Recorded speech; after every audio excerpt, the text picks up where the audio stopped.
A beautiful girl who got pregnant for a married man. This girl was living in serious hardship, managing between school and a side hustle to assist her poor mom, who was a widow, to pay her school and take care of her family.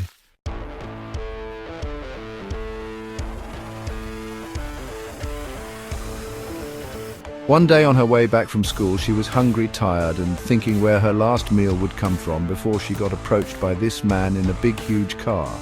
The man offered her a ride and complimented her beauty.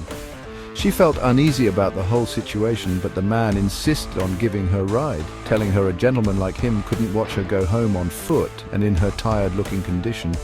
He insisted on taking her home, and she accepted.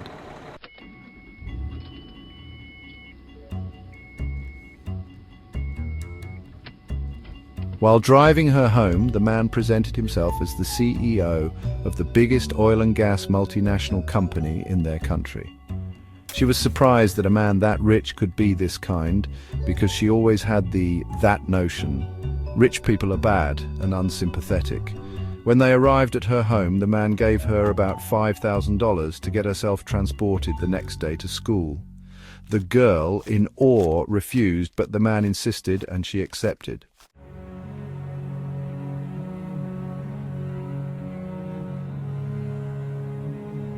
From there, Mr. Johnson and Ella exchanged contacts. They began talking very often for hours. They went on dates several times, and Mr. Johnson spoiled her with good gifts, a good life, and fancy vacation destinations with plenty of shopping.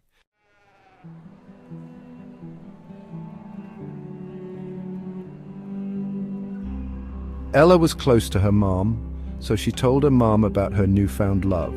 She told her mom about everything the man has been doing for her and how their new lifestyle is being funded by the man. So one day her mom called her and told her, "Ella, you are a beautiful girl, and Mr. Johnson is a rich man.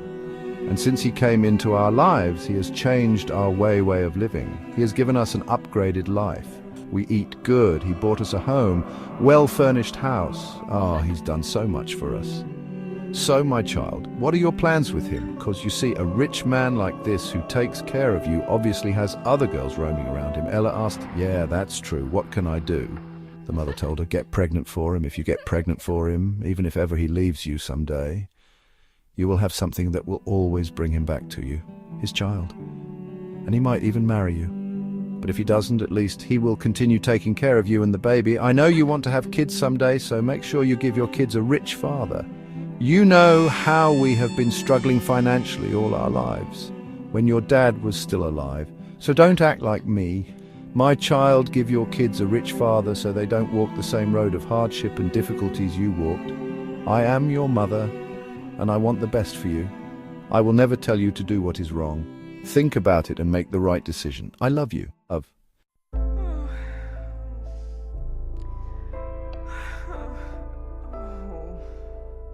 Ella was very uncomfortable with what her mum just told her to do. She took days to think about it. She never wants to be with someone for money, but then she thought of all the things Mr. Johnson has done for her and her mum. She was convinced he did everything out of love. So there's nothing better than a baby to solidify their love, and he's rich. Kids will have a good life with him. So she finally understood what her mum was saying. If she had a baby with Mr. Johnson, her kids would not suffer, and they will grow into wealth. She accepted to get pregnant for him without his consent. She was doing everything possible for them to have a baby, and after several trials, she finally got pregnant.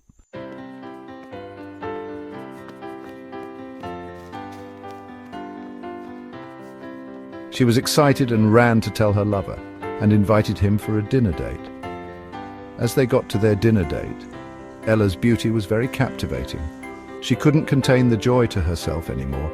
And when Mr. Johnson asked her why she had such a radiant, captivating beauty and what her secret was, she dropped the news in all excitement. They were having a baby. They were going to be one big happy family. She expressed her desire for a one big happy family with so much joy. Having a picture-perfect moment in her head, she looked up at her lover. The joy wasn't shared.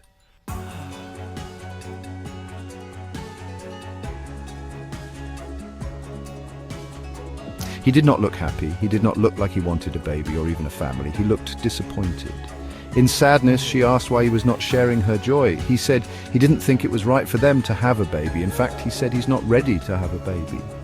He said life is full of great things to explore, not having a baby. He told her to abort the baby, that he would fly her anywhere in the world to get rid of it. Ella was shocked, disappointed, and embarrassed.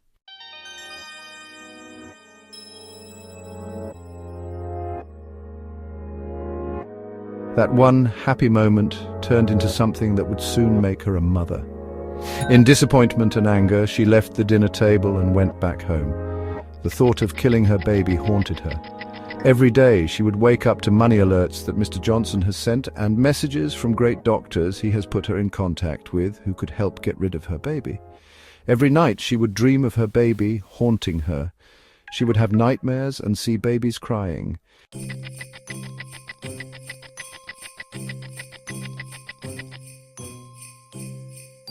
After 2 months of constant torment, between waking up to money alert and sleeping with babies haunting her, she took her phone, called Mr. Johnson, and said she's had enough.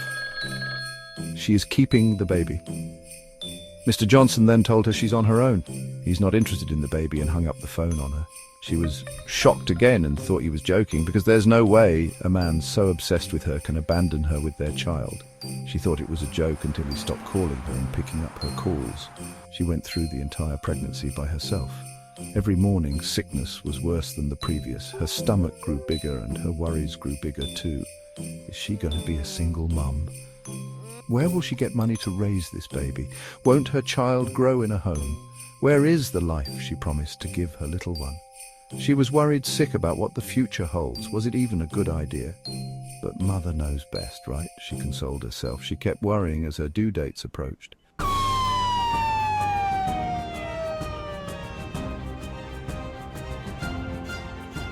And then, after 7 more months, she was rushed to the hospital by her mum, and she gave birth to the cutest little baby boy you'll ever see. Her mum was happy and comforted her, saying she has a male child. Of course, Mr. Johnson will want an heir to his companies. Her mum encouraged her to get back to Mr. Johnson, with whom she hasn't spoken with for more than 6 months. She called Mr. Johnson, and it went straight to voicemails.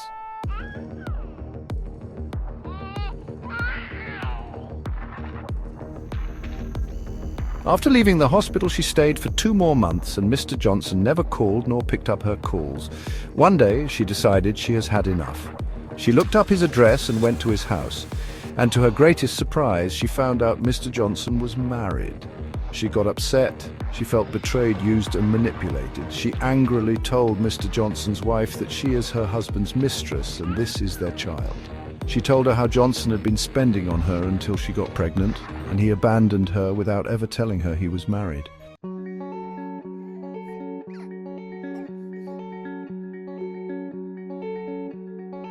Mr. Johnson's wife, Sarah, calmed Ella down, and with a soft voice proposed food, water, and rest for Ella. She invited Ella in and told her to make herself comfortable till her husband returns. Ella was very shocked and surprised. Why would a woman be this kind to her husband's mistress, she asked herself. But then she decided to be strong and tough.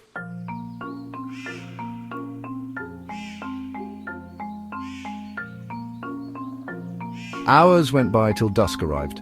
It's 9 p.m. and Mr. Johnson is back. His wife Sarah welcomed him with great happiness and a warm smile. He walked into their living room, seeing Ella sitting there with the baby. He greeted Ella and went to get a shower. After the shower, Sarah ordered their servants to get dinner set on the table, and she invited Ella to come eat with them. Ella refused and was ready to start venting out her frustration when Sarah calmed her down and said, "Eat first, let the man eat as well so you both can talk nicely." She ate with a lot of bitterness and confusion in her. She is not understanding what's going on.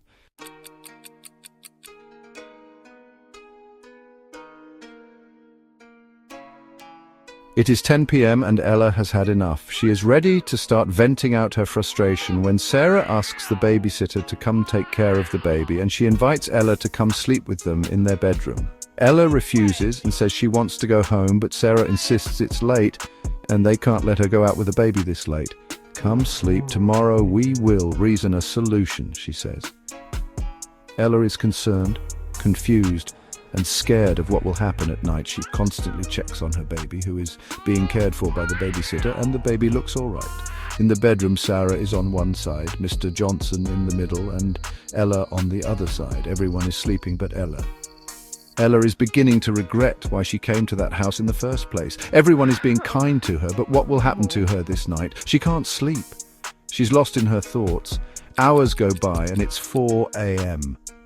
Ella tries closing her eyes and feels someone tapping her feet to wake up. She panics and jumps out of her sleep in fear. It is Sarah and Mr. Johnson. Wake up, we have to finish picking all these maggots before it is 6 a.m, they say. Ella wakes up to see the room full of maggots. She was given a huge bucket. Sarah tells her to fill the bucket with as many Margos as she can. Ella is confused. What is going on? Where are the maggots coming from? What is happening, she wonders. Sarah tells her to stop questioning and start filling her bucket, saying, "Blame yourself later. For now, fill your bucket." With their bare hands, they pick maggots from the floor of the room and bed, fill their bucket, and immediately it is 6 a.m. All the buckets full of maggots turn into buckets full of money. Ella is speechless. Then Mr. Johnson speaks to her for the first time after so many months. He asks her, "Why did you come here? I gave you enough money to take care of yourself and that baby, until that baby is old enough to make his own money, but you still came here. I told you to even get rid of the baby, but you brought him here. What did you want? Money? Now you have the money. You filled 4 buckets with money. Take the money and go. Make sure you tell no one what you saw here, because if you do, you'll not survive." Sarah adds, "Take care of yourself. The baby is in a better place now." Ella screams, "What do you mean? Where is my baby?" Johnson says, "Take your money and leave." He yells with a loud voice, "Leave!" And as she walks outside, she sees her baby lifeless in the hands of the babysitter, covered in Margos.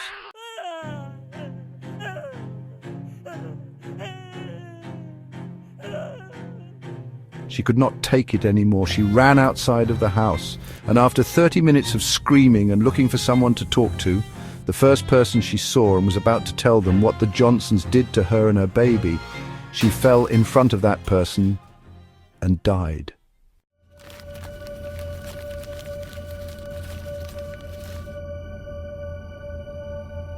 Ella's mum, not knowing what has happened to her daughter and grandson, went to the police to report her missing. On getting there, she sees the identity card of an unknown body that was kept and ready to be buried in the government cemetery, and she said it was her daughter. She asked the police what happened to her. They told her a young man brought her there after she fell and died in front of him. Ella's mum regretted her advice of ever encouraging her daughter to get pregnant for a wealthy man. Till she dies, she'll never know what happened to her daughter and grandson.